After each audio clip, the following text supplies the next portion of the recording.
الحمد لله رب العالمين.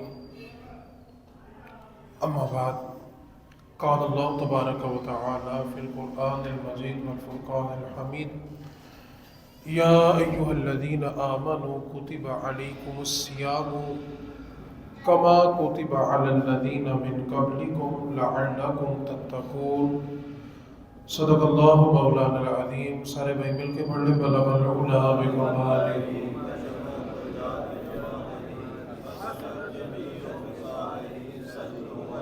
بلغ العلا بکمالہ کشف الدجى بجمالہ.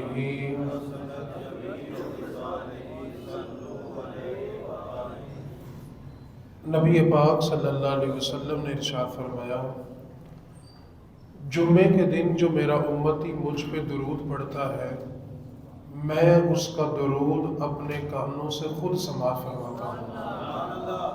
اس بار جب بھی جمعے کا دن ہو، بالخصوص جب جمعے کا دن ہو، تو بڑی عقیدت، بڑی محبت اور بڑی چاہت کے ساتھ، اس تصور کے ساتھ درود پاک پڑھا کریں کہ ہم پڑھ رہے ہیں اور مدینے میں نبی پاک صلی اللہ علیہ وسلم سماعت فرما رہے ہیں.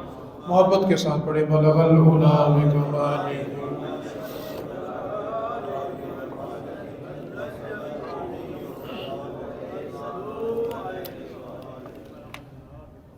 دنیاوی طور پہ اگر ہمارے گھر میں کوئی مہمان آ جائے جو ہمارے نزدیک بہت زیادہ عزت کے، احترام کے لائق ہوں،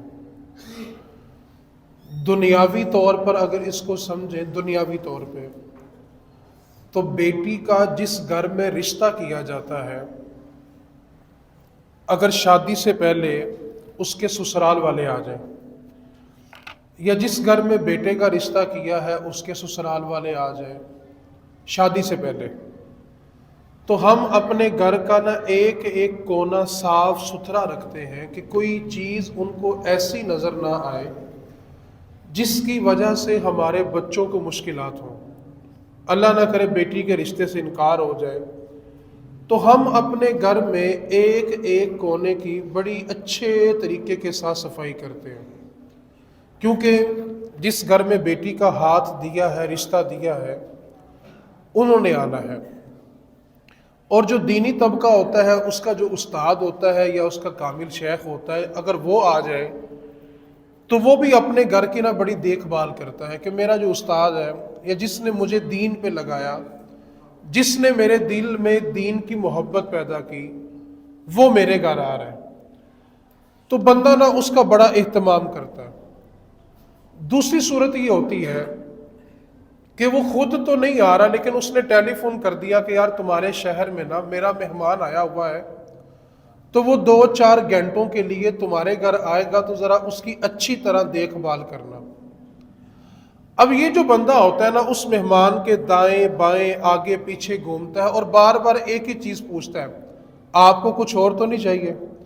کسی بھی چیز کی ضرورت ہو تو بتائیں آپ کو کیا چاہیے، کسی بھی چیز کی ضرورت ہے تو آپ حکم کریں. بندہ اس کو بار بار پوچھتا ہے، اپنی طاقت ہمت کے مطابق اچھے سے اچھا کھانا دینے کے بعد پھر پوچھتا ہے: آپ کو کچھ اور تو نہیں چاہیے، کسی چیز کی ضرورت تو نہیں ہے؟ حالانکہ اس نے اپنی طاقت کے مطابق اس کو سب کچھ کھلا دیا ہے، اس کے باوجود پوچھ رہا ہے. کیوں پوچھ رہا ہے؟ اس کو ڈر اس چیز کا ہے کہ یہ جو مہمان میرے استاد نے یا میرے مرشد نے یا جس سے میرا تعلق ہے، بیٹی کے سسرال والے ہیں، انہوں نے بھیجا ہے. ڈر یہ ہوتا ہے کہ یہ مہمان اگر اس کی اچھی طرح تعظیم نہ کی، پروٹوکول نہ دیا، تو کہیں جا کر میری شکایت نہ کر دیں کہ آپ کے شاگرد کے ہاں گیا تھا، آپ کے جو رشتہ دار ہیں ان کے ہاں گیا تھا تو انہوں نے اچھی خدمت نہیں کی. بندہ اس جملے سے ڈرتے ہوئے بھی اس مہمان کو بڑی عزت دیتا ہے کہ جا کر میری شکایت نہ کر دے. یہ مہمان تھا ہمارا دنیاوی اعتبار سے، جہاں بیٹی کا رشتہ کیا، بیٹے کا کیا، یا استاد نے بھیج دیا یا کسی مرشد نے بھیج دیا، یہ اس کا مہمان تھا. تو ہم اس کے دائیں بائیں آگے پیچھے اس ڈر سے گھوم رہے ہوتے ہیں کہیں شکایت نہ لگ جائے. یہ دنیاوی لحاظ تھا. اب اس جملے پر توجہ کریں. چند دن کے بعد آپ کے گھر جو مہمان آ رہا ہے اس کو بھیجنے والی ذات میرے رب کی ذات ہے۔ کون بھیج رہا ہے جی؟ بھیج کون رہا ہے؟ اس مہمان نے واپس کہاں جانا ہے؟ وہ مہمان جا کے بتائے گا مال کا تیرے بندے نے میری کیا عزت کی۔ دنیاوی طور پہ اگر بندہ جا کر بتاتا ہے نا کہ تیرے بھیجے ہوئے کے پاس گئے تھے تو اس نے یہ عزت کی۔ اسی طرح رمضان المبارک مہمان کس کا ہے؟ آیا کہاں سے؟ جائے گا کہاں پہ؟ وہ جا کر ایک ایک بندے کے بارے بتاتا ہے کہ مالک و مولا تیرے کس بندے نے مجھے کتنی عزت دی، تیرے کس بندے نے میرا کتنا احترام کیا۔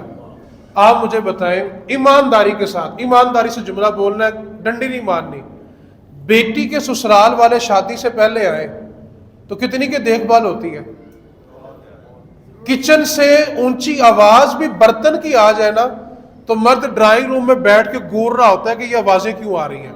یعنی اتنا پروٹوکول، اتنی عزت کہ ہمارے گھر سے برتن کی اونچی آواز بھی، بچے اگر باہر لڑ رہے ہوں، رو رہے ہوں تو تب بھی غصہ آ رہا ہوتا ہے کہ ان کو پتہ نہیں مہمان آئے ہیں اور بچوں نے رونا شروع کر دیا ہے۔ یار یہ آپ کا مہمان ہے، اور جو مہمان ہی میرے رب کا ہو، جس کو بھیجا میرے رب نے ہو، تو پھر اس کے پروٹوکول کی انتہا کیا ہونا چاہیے کہ بندہ اس بات کا ارادہ کر لے کہ مالک و مولا مہمان بھیجنا تیرا کام ہے، اس کی عزت کرنا میرا کام ہے۔ پھر رمضان کی عزت کر کے، احترام کر کے، اس کا پروٹوکول دے کے اس کو بتائے کہ ہم رب کے بندے ہیں۔ لیکن ہمارے ہاں ایک اب کثیر تعداد میں ایک ایسا طبقہ موجود ہے جو رمضان المبارک کا احترام نہیں کرتا۔ آپ جو بزرگ ساتھی ہیں وہ میری بات سے اتفاق کریں گے، صرف 15 سے 20 سال پیچھے چلے جائیں تو جیسے ہی رمضان کا چاند نظر آتا تھا، لوگ اپنے گھر میں جو ڈیک پڑے ہوتے تھے اس کے اوپر پردہ ڈال دیتے تھے۔ کسی رکشے میں، چنگچی رکشے میں آپ کو گانوں کی آواز نہیں آتی تھی، کسی دکان پہ آپ کو گانے بجانے کی آواز، اور لوگ بازاروں میں کھانے پینے کی دکانیں نہیں کھولتے تھے، اور اگر کسی نے مجبوری میں کھولنی ہوتی تھی آگے پردہ لگایا ہوتا تھا کہ جس کا روزہ نہیں ہے، کوئی مریض ہے تو پردے میں آ کے کھانا کھائے۔ یہ رمضان کا احترام تھا۔ اس لیے واصف علی واصف رحمۃ اللہ علیہ نے ایک جملہ کہا ہے جس پر آج بات کرنی ہے۔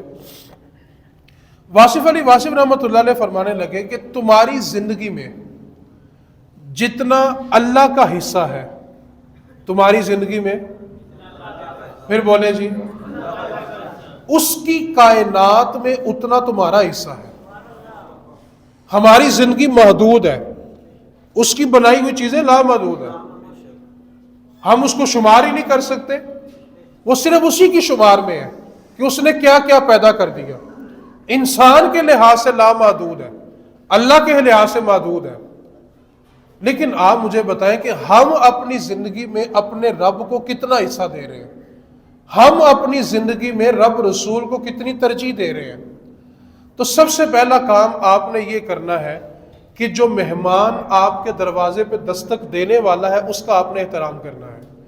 احترام ایسا کریں کہ اللہ کا مہمان آپ سے خوش ہو کے جائے۔ دنیاوی مہمان خوش ہو جائے نا، اس کی پروٹوکول کی انتہا بھلا کیا ہے؟ آپ توجہ کریں گے نا تو آپ کو حدیث کا مزہ آئے گا۔ رسول رحمت، فخر دو عالم، خاتم النبیین صلی اللہ علیہ وسلم نے ارشاد فرمایا کہ بندے کے گھر مہمان آ جائے، گھر والا کھانا پکا کے سامنے رکھے، اور مہمان جب پہلا روٹی کا لقمہ توڑتا ہے، اگر اس کو سالن پسند آ جائے اور اس کے دل میں خوشی ہو کہ کھانا بڑا اچھا بنا ہے، میرے نبی نے فرمایا خوش مہمان ہوتا ہے، اللہ اس کے صدقے میزبان کے سارے گناہ ہی معاف فرما دیتا ہے۔ یہ کون سا مہمان خوش ہوا؟ جو مہمان کس کا ہے؟ آپ کا، اور جو مہمان اس کا ہو۔ اور اگر بندے سے وہ مہمان خوش ہو جائے تو جا کے کہے کہ نہیں مال کا تیرے بندے نے عزت انتہا کر دی تھی۔ تو آپ نے رب کے مہمان کو پروٹوکول دینا ہے۔ کس کا مہمان ہے جی؟ رمضان کس کی طرف سے آ رہا ہے؟ آ کس کی طرف رہا ہے؟ تو پھر عزت کس نے کرنی ہے؟ گھر کا ایک ایک کونا رشتہ دیکھنا ہے تو صاف ہوتا ہے کہ نہیں ہوتا؟ تو اللہ کے مہمان کے لیے ہونا چاہیے کہ نہیں ہونا چاہیے؟ اور یہ رمضان سے پہلے ہونا چاہیے۔ مجھے آپ بتائیں کہ بیٹی کے سسرال والے آ کر بیٹھے پھر صفائی شروع ہوتی ہے کہ ایک دن پہلے ہو جاتی ہے؟ تو جو مہمان اللہ کا ہو اس کا بھی استقبال کرے، پروٹوکول دے، عزت دے، احترام دے۔ دوسری بات، روزے کا مقصد، ابھی آپ علامہ صاحب سے بات سن رہے تھے کہ روزے کا مقصد ہے بندہ گناہ چھوڑ دے، پرہیزگار ہو جائے، اس کی آنکھوں میں حیا آ جائے، اس کا عمل ٹھیک ہو جائے۔ اب سوال یہ پیدا ہوتا ہے کہ اللہ کا قرآن ایک ایسی کتاب ہے جس میں شک کی بھی گنجائش نہیں ہے، شک کرنے والا اسلام سے گیا۔ یہ کتاب اللہ ایک ایسی کتاب ہے۔ اب سوال یہ پیدا ہوتا ہے کہ اللہ کا قرآن کہہ رہا ہے کہ تم روزہ رکھو، تم متقی ہو جاؤ گے، یہ اللہ کا قرآن کہہ رہا ہے۔ لیکن جب ہم حقیقی زندگی میں دیکھتے ہیں، ایک بندے نے 40 سال روزے رکھے ہیں لیکن اس کا گناہ نہیں چھوٹا، داڑھی سفید ہو گئی ہے لیکن اس نے حرام کھانا نہیں چھوڑا، رشوت نہیں چھوڑی، سود نہیں چھوڑا، شادی بیاہ کے موقع پہ چلا جائے تو اس کی نگاہ میں حیا نہیں ہے، 40 سال ہو گئے روزہ رکھتے ہوئے۔ اللہ کا قرآن کہہ رہا ہے کہ تم روزہ رکھو، تم متقی بن جاؤ گے، لیکن ہمیں حقیقی زندگی بتا رہی ہے کہ بندہ 40 سال بعد بھی متقی نہیں بنا، تو پھر اب کتاب اللہ میں تو شک ہو نہیں سکتا۔ تو پھر سوال یہ پیدا ہوتا ہے کہ جب کتاب اللہ میں شک نہیں ہے تو پھر بندہ متقی بنا کیوں نہیں ہے؟ اس کی آپ نے سادہ سی مثال بڑی توجہ کے ساتھ سمجھنی ہے۔ آپ ایک ڈاکٹر کے پاس جاتے ہیں، ڈاکٹر کہتا ہے لیبارٹری سے یہ ٹیسٹ کروا کے لاؤ، ٹیسٹ کروا لیے، اب رپورٹ کے اندر ایک مرض ڈائیگنوز ہوا، ایک مرض کی تشخیص ہو گئی کہ اس بندے کو فلاں مرض ہے۔ اب ڈاکٹر اس کو 1 مہینے کی دوائی لکھ کے دیتا ہے اور ساتھ بتاتا ہے کہ آپ نے یہ دوائی ایسے استعمال کرنی ہے اور ان چیزوں سے آپ نے پرہیز کرنا ہے۔ اب اس بندے نے ٹیسٹ بھی کروایا، ڈاکٹر کو چیک بھی کروایا، دوائی بھی لی، خرید بھی لی، کھا بھی لی، اور پورا مہینہ دوائی اسی طریقے پہ کھائی جیسا ڈاکٹر نے کہا تھا۔ لیکن جن کاموں سے ڈاکٹر نے منع کیا تھا، جن چیزوں کے استعمال سے ڈاکٹر نے منع کیا تھا، اس نے پرہیز نہیں کیا۔ اب پورا مہینہ بد پرہیزی بھی کی اور دوائی بھی کھائی۔ آپ مجھے ایمانداری سے بتائیں کہ جب مہینے کے بعد وہ ڈاکٹر کے پاس جائے گا تو رپورٹ ٹھیک آئے گی؟ ڈاکٹر میں شک ہے، دوائی میں شک ہے، اس کے استعمال میں شک ہے، دوائی کی تاثیر میں شک ہے، لیکن اس کا مرض ٹھیک ہوا کیونکہ اس نے پرہیز کیا۔ اب اس مثال کو روزے پہ لائیں۔ اللہ رب العزت کے قرآن نے کہا کہ تم روزہ رکھو، تم گناہوں سے پاک ہو جاؤ گے، متقی بن جاؤ گے۔ ہم نے روزہ رکھا، روزے میں شک، روزے کی تاثیر میں شک اور اللہ کے حکم میں بھی شک، لیکن گناہ بلا کیوں نہیں چھوٹے؟ ہم نے روزہ رکھا صرف پیٹ کا، زبان کا نہیں رکھا، آنکھوں کا نہیں رکھا، حرام پیسے لینے دینے کا نہیں رکھا۔ مدینہ المنورہ میں رسول رحمت صلی اللہ علیہ وسلم نے حکم دیا کہ آج اہل مدینہ روزہ رکھیں اور جب تک میرا حکم نہ آئے روزہ افطار نہیں کرنا۔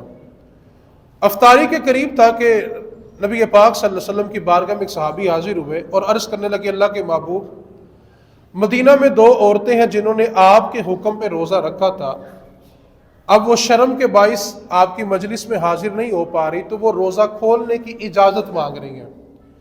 تو نبی پاک صلی اللہ علیہ وسلم نے، غیب دان نبی نے اس صحابی کو حکم دیا کہ صحابی جا کے ان سے کہہ دو کہ وہ کس چیز کی اجازت مانگ رہی ہیں، روزہ تو وہ صبح کا کھول چکی ہیں۔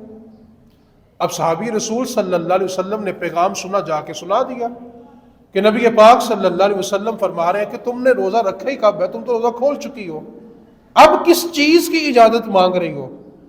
ان عورتوں نے رونا شروع کر دیا کہ واللہ ہم نے صبح سے نہ کچھ کھایا ہے، نہ کچھ پیا ہے، اور نہ اپنے شوہروں کے قریب گئی ہیں، ہمارا روزہ کیسے ٹوٹ گیا؟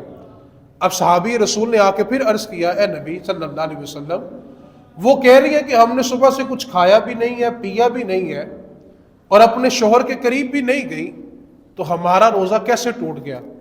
نبی پاک صلی اللہ علیہ وسلم نے حکم دیا کہ ان دونوں کو بلایا جائے۔ اب وہ دونوں عورتیں بارگاہ مصطفی صلی اللہ علیہ وسلم میں حاضر ہوئی تو نبی پاک صلی اللہ علیہ وسلم نے حکم دیا کہ 2 مٹی کے پیالے پیش کیے جائیں۔ 2 مٹی کے پیالے پیش کیے گئے۔ نبی پاک صلی اللہ علیہ وسلم نے ان دونوں عورتوں کو حکم دیا کہ تم اپنے حلق میں انگلی اتارو اور کہہ کرو۔ اب انہوں نے اپنے حلق میں انگلی اتاری اور کہہ کی تو ان کے اندر سے چھوٹے چھوٹے خون کے لوتھڑوں کے ساتھ انسانی گوشت کے چھوٹے چھوٹے لوتھڑے نکلے اور وہ پیالے میں گرے۔ اب انہوں نے اس خون کو دیکھا تو چیخو پکار کرنے لگی اور کہنے لگی واللہ ہم نے کوئی گوشت نہیں کھایا، تو یہ کیسا؟ اب نبی پاک صلی اللہ علیہ وسلم فرمانے لگے یقیناً تم نے گوشت نہیں کھایا لیکن تم نے اللہ کا قرآن نہیں پڑھا۔ اللہ تعالیٰ فرما رہا ہے ان یاکل لحم اخیہ میتا فکرہتموہ، کہ جب تم اپنے مسلمان بھائی یا بہن کی غیبت کرتے ہو تو اللہ قرآن میں فرما رہا ہے 26ویں سپارے میں اللہ فرما رہا ہے کہ وہ ایسا ہی ہے جیسے تم اپنے مردہ بھائی کا گوشت کھا رہے ہو۔ تم نے ظاہری طور پہ کچھ نہیں کھایا پیا، اپنے شوہر کے قریب نہیں گئی، لیکن تم نے غیبت کر کے ایسا عمل کیا جس سے روزے کا اثر ختم ہو گیا۔ یہی وہ وجہ ہے کہ اللہ کے قرآن میں شک نہیں ہے۔ اللہ کا قرآن کہہ رہا ہے کہ تم روزہ رکھو تم متقی بن جاؤ گے، لیکن ہم متقی اس لیے نہیں بنے کہ روزہ رکھا لیکن غیبت نہیں چھوڑی، چغلی نہیں چھوڑی، حرام مال کا لین دین کرنا نہیں چھوڑا، آنکھوں کا روزہ نہیں رکھا۔ تو اگر آپ چاہتے ہیں کہ ایک رمضان آپ کی زندگی بدل دے تو پھر اس رمضان کو ایسا گزاریں جیسے میرے نبی نے گزارا، جیسے نبی پاک صلی اللہ علیہ وسلم نے اپنی امت کو حکم دیا کہ تم رمضان ایسے گزارو۔ ایک رمضان ایسا گزارے جب رمضان گزر جائے گا نا تو آپ کی طبیعت بتائے گی کہ آپ نے روزے رکھے ہیں، ورنہ ہماری حالت بلا کیا ہوتی ہے، جیسی اس بندے نے ٹیسٹ کروا کے پورا مہینہ دوائی کھائی تو جو طبیعت اس کی دوائی کھانے سے پہلے ہوتی ہے وہی دوائی کھانے کے، اسی طرح ہماری جو حالت یکم رمضان کو ہوتی ہے وہی 30 رمضان کو ہوتی ہے۔ دوائی میں شک نہیں ہے، اصل شک یہ ہے، اصل بات یہ ہے کہ جن کاموں سے رب رسول نے منع کیا ہے ہم ان کاموں سے منع نہیں ہو رہے۔ تو رمضان المبارک کس کا مہمان ہے جی؟ آپ توجہ میری طرف فرمائیں جی، کس کا مہمان ہے جی؟ پھر بولیں جی، تو پروٹوکول کیسا ہونا چاہیے؟ پھر بولیں جی، اچھا کہ بہترین ہونا چاہیے کہ سب سے اچھا ہونا چاہیے؟ تو ایک رمضان ایسا گزاریں کہ اللہ کا مہمان آپ سے خوش ہو کے جائے۔ پچھلے جمعے میں نے جو بات کی تھی اس میں سے ایک بات ادھوری رہ گئی تھی، میں اس کو مکمل کر کے گفتگو سمیٹنے کی طرف جا رہا ہوں۔ یہ زکوٰۃ ادا کرنے کا بھی مہینہ ہے۔ ہمارے معاشرے میں کثیر تعداد میں لوگ جو ہیں وہ یہ جملہ کہتے ہوئے سنائی دیتے ہیں جی وہ ہمارے علاقے میں خاندان میں نا یتیم بچی کی شادی تھی تو ہم نے زکوٰۃ کے پیسوں سے نا اس کی شادی کر دی ہے۔ بہت اچھی بات ہے، اجر کا کام ہے، نیکی کا کام ہے۔ دو باتیں اس میں خاص طور پہ توجہ سے سن بھی لیں، سمجھ بھی لیں، آگے پہنچا بھی دیں۔ میں نے گزشتہ نشست میں یہ بات یہاں پہ ادھوری چھوڑی تھی کہ زکوٰۃ لینے کے لیے بیوہ ہونا، یتیم ہونا ضروری نہیں ہے، بلکہ اس کا مستحق ہونا ضروری ہے۔ اب ایک عورت ہے وہ بیوہ ہو گئی ہے لیکن شوہر مرا تو وہ کروڑ کی پراپرٹی چھوڑ کے مرا ہے، اس کے پاس کروڑ کا کاروبار ہے۔ اب بیوہ تو وہ ہے لیکن وہ مستحق، اسی طرح یتیم بچیاں تو ہیں لیکن جب باپ ان کا دنیا سے گیا ہے تو وہ لاکھ روپیہ ان کے لیے چھوڑ کے مرا ہے۔ اب یتیم تو بچیاں ہوئی ہیں لیکن ان کے پاس اپنے وسائل موجود ہیں۔ تو پہلی بات تو یہ ہے کہ ایسے لوگوں کو زکوٰۃ نہیں دی جائے گی جو خود صاحب نصاب ہے۔ اور جس بات کی طرف میں توجہ دلانا چاہتا ہوں وہ یہ ہے، زکوٰۃ کا بنیادی مقصد یہ تھا کہ لوگوں کی جو بنیادی ضروریات ہیں وہ پوری کی جائیں۔ کسی کے پاس رہائش نہیں ہے، کھانا نہیں ہے، لباس نہیں ہے، یہ بندے کی 3 بنیادی ضروریات ہوتی ہیں، چھت ہونا، لباس ہونا اور خوراک ہونا۔ زکوٰۃ فرض کرنے کا بنیادی مقصد بھی یہی تھا کہ جو لوگ اپنی بنیادی ضروریات سے محروم ہیں ان کی ضروریات کو پورا کیا جائے۔ اب جو میرے بھائی زکوٰۃ کے پیسوں سے یتیم بچیوں کی شادی کروا رہے ہیں وہ میرے اس جملے پہ تھوڑی سی توجہ فرمائیں۔ زکوٰۃ کے پیسے جمع اس لیے کیے تھے کہ بیٹی عزت کے ساتھ اپنے گھر چلی جائے، لیکن مجھے یہ بتائیں دین کا یہ حکم کہاں سے آ گیا کہ زکوٰۃ کا پیسہ اکٹھا کر کے 300 بندوں کی برات کا کھانا پکایا جائے؟ زکوٰۃ تو اس لیے تھی کہ عزت کے ساتھ اپنے گھر جائے۔ زکوٰۃ کا پیسہ اکٹھا کر کے 20 لاکھ کا جہیز بن رہا ہے۔ آپ نے 20 لاکھ روپیہ زکوٰۃ جمع کر کے ایک بیٹی رخصت کی ہے نا، اس 20 لاکھ کے اندر 5 گھروں کی بیٹیاں رخصت ہو سکتی تھی۔ زکوٰۃ کا مقصد یہ نہیں تھا کہ آپ لوگوں کی خواہشات کو پورا کریں. زکوٰۃ ضروریات کے لیے ہے، خواہشات کے لیے نہیں ہے. اب ہو کیا رہا ہے، زکوٰۃ کے پیسے لے کے دلہن کی وہ جو نند ہوتی ہیں، آگے پتہ نہیں بابیاں ہوتی ہیں، ان کے زیورات تک بنائے جاتے ہیں، ان کے کپڑے تک خریدے جا رہے ہیں، اور شادی بیاہ کے موقع پہ گوڈا پکڑانا تو زکوٰۃ کے پیسوں سے یہ رسمیں ادا کی جا رہی ہیں. خدا کا واسطہ ہے، اللہ نے یہ عبادت اس لیے فرض نہیں کی تھی کہ آپ اپنی نفسانی خواہشات کی تکمیل کریں. یہ تو مسلمانوں کی بنیادی ضروریات کے لیے تھا. اب دیکھنے میں کیا آتا ہے، زکوٰۃ کا پیسہ لیا. آپ مجھے بتائیں 20,000 والا لہنگا ہو تو شادی ہوتی ہے کہ نہیں ہوتی؟ اور اگر زکوٰۃ اکٹھی کر کے لہنگا 2 لاکھ کا بنایا جائے، مجھے بتائیں 2 لاکھ میں کتنے گھر مہینے کی روٹی کھا سکتے ہیں؟ تو آپ تھوڑی سی توجہ اس بات کی طرف ضرور کریں کہ آپ اپنا نقصان کر رہے ہیں. نقصان آپ کا ہے کیونکہ عبادت آپ کرتے ہیں اور یہ فرض عبادت ہے. تو زکوٰۃ کا جو بنیادی مقصد ہے وہ لوگوں کی کیا ہے؟ ضروریات. کیا ہے جی؟ خواہشات. کیا مقصد ہے جی؟ تو زکوٰۃ کے پیسوں سے خواہشات پوری کرنی. مجھے اچھی طرح یاد ہے، پچھلے سال کی بات ہے، میرے ایک عزیز ہے، ان کے پاس ایک خاتون آگے جی وہ بیٹی کی شادی کرنی ہے، تو آپ سے جو مدد ہو سکے تو آپ کر دیں. وہ میرا کزن لگتا ہے، اس نے بس جوش میں آ کے کہا ٹھیک ہے ماں جی، جو کھانا ہوگا وہ میری طرف سے ہوگا، آپ اللہ کا نام لیں. اب اس کے ذہن میں یہ تھا کہ بالکل کرائے کے گھر پہ رہتے ہیں تو بڑی حد ہے 40-50 نہیں 70-80 بندے ہو جائیں گے. اس نے کہا کہ ماں جی کھانا جو ہے وہ آپ کو شادی والے دن پہنچ جائے گا، تو آپ نے فکر نہیں کرنی. اس نے 100 بندے کا کہہ بھی دیا، میرا بڑا قریبی رشتہ دار ہے، 100 بندے کا اس نے کہہ دیا. اب جس دن بارات تھی اس دن اس کو فون آتا ہے کہ آپ نے کھانے کا کہا تھا. انہوں نے کہا بالکل کہا تھا، آج پہنچے گا. اس نے ویسے اتفاقاً پوچھ لیا جی وہ کتنے بندوں کا کھانا بھیجنا ہے.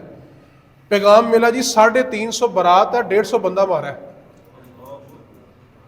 آپ مجھے بتائیں زکوٰۃ کے پیسوں سے 500 بندوں کو روٹی کھلانے سے بہتر کیا تھا کہ 10 گھروں کو چلا دیا جاتا.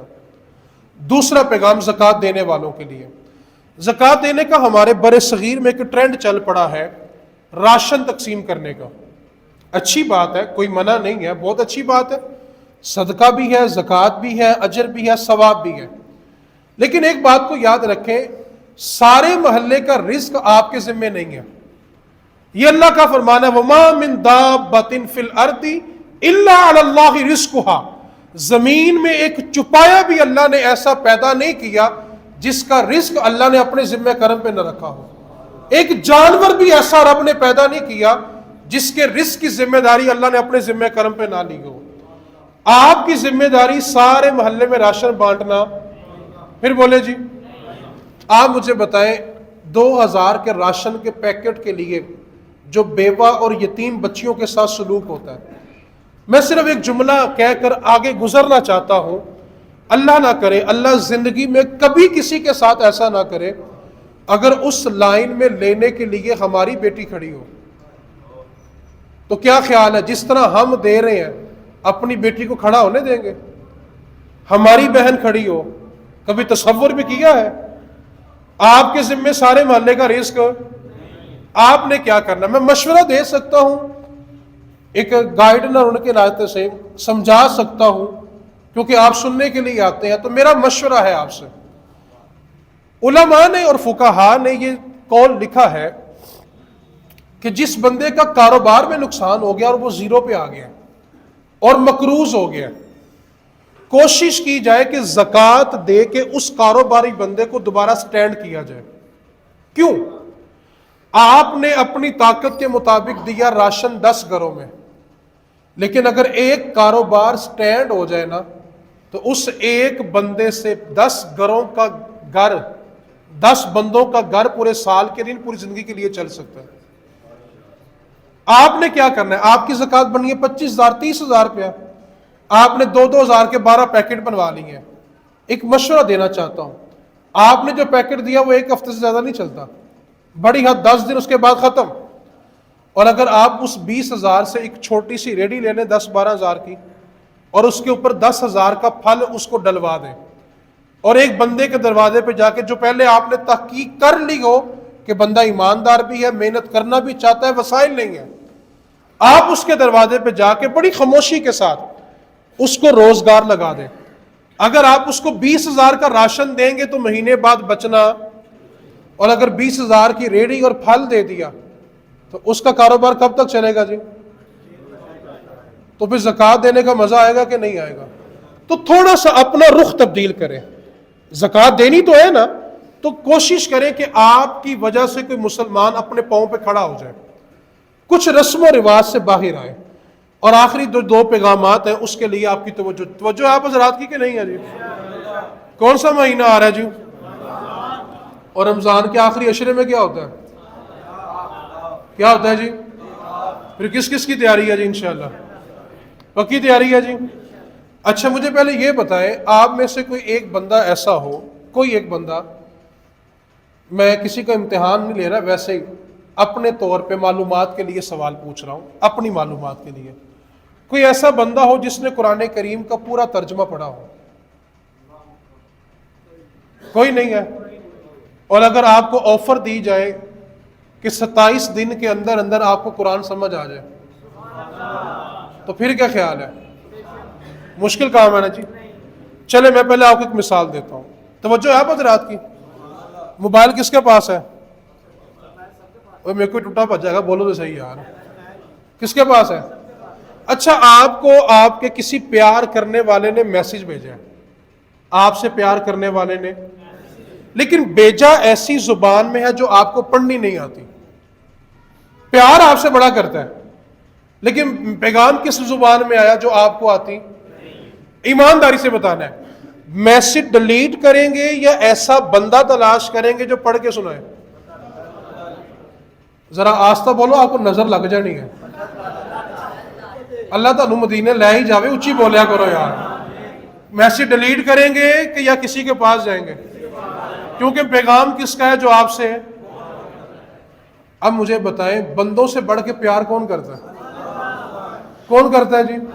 ساری کائنات کا پیار ایک طرف، اور میرا رب اس کے مقابلے میں ذرہ برابر بھی نہیں ہے ساری کائنات، وہ آپ سے کتنا پیار کرتا ہے؟ مجھے اب آپ بتائیں، دنیا دار محب ہو اور محبوب ہو، اس کا پیغام ہم ڈیلیٹ کرتے، کہتے ہیں دسیوں نے کی کیا ہے، دسی یاروں کی کہندا ہے، دسی جیسے پرانے وقتوں میں لیٹر آتے، چٹھیاں آتی تھی گاؤں میں، تو گاؤں کے بابے نا لے کے اندر پتر پڑھی میرے پتر نے کی لے کے کر لیا، آپ بزرگوں کو یاد ہوگا۔